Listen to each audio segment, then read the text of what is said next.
So this guest cottage tour really shows the tale of two Americas, but also offers us a chance to try to figure out how to move forward. So that venue, the White Magnolia, had these little cottages and they posted it, and many people said, wait, those look like slave quarters. Now, the White Magnolia was built by mother and daughter recently, so it was not slave quarters, it was empty land. To which a lot of people said, wait a second, they don't deserve that. They don't deserve all this internet ire because they're not profiting off of plantations. Before we get back to them, let me just say this. There is a direct line from slave quarters to shotgun houses. This architecture came from people building houses for poor people and sharecroppers, exactly designed on the earlier success of building places like this in the Caribbean for enslaved people. And I bring it up because we see this as a very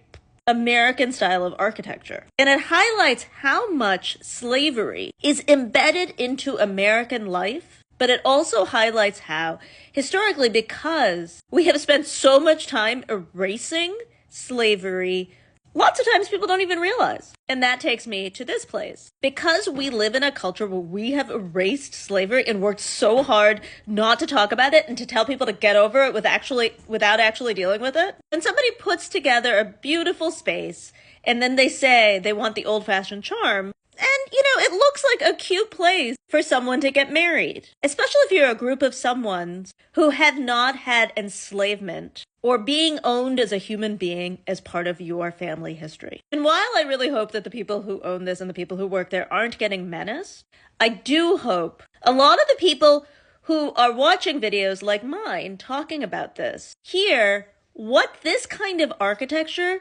feels like for people who are enslaved, and for Americans who understand that enslavement is the central factor in the creation of our country. Frankly, if we don't deal with that as a nation, we will also always have this thing that if you would like to celebrate your culture, people will always go, but your culture was built on this. If instead we as a nation reckon with that, we will be able to move forward in a way that everyone can celebrate better.